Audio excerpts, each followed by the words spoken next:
Yes, people. There is a fella called. No, actually, let's start it this way.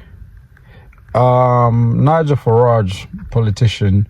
If you agree with him or disagree with him, however, there's a gentleman who actually was doing the most by threatening to, murder him at some extent, and he put it up, and the government got involved and literally got him arrested, and he's gonna do 5 years in prison, and then he might get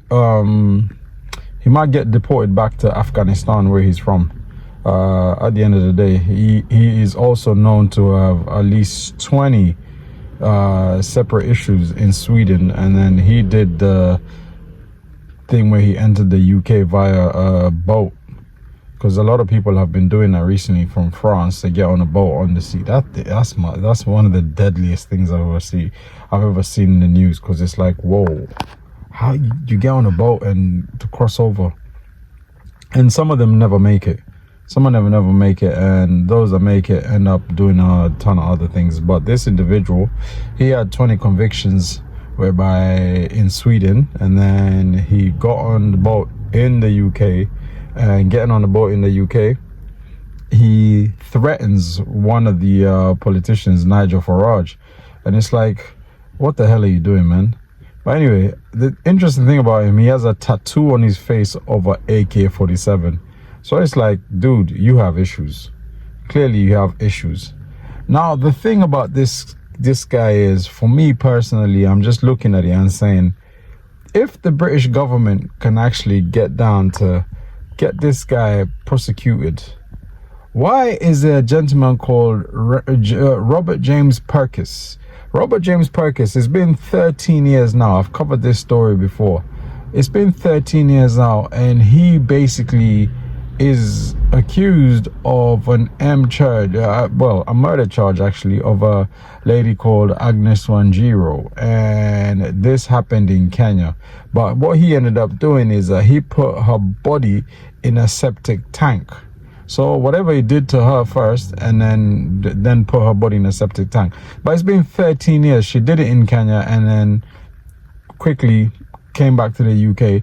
Never has been held up on this, and he's been protected to some extent.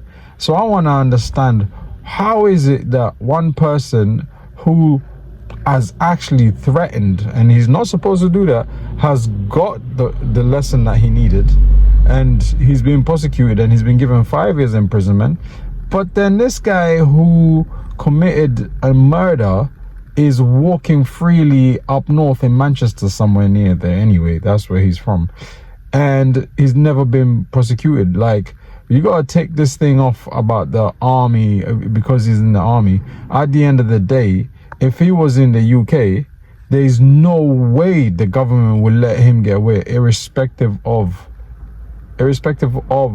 what immunity he has. That one, they can't let that go.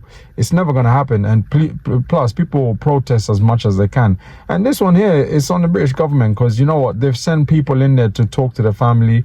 I know some of one of our family members has come into the UK to push for him to be convicted, because really and truly, you can't just kill people just for the sake of killing people and then you walk away freely, and you literally are doing exactly that. This is really disgusting, because you got this gentleman who he said how he wants to actually murder the Mr. Nigel Farage, and at the end of the day, whether you agree or disagree with Mr. Nigel Farage, it's on you, but you don't threaten people to kill them.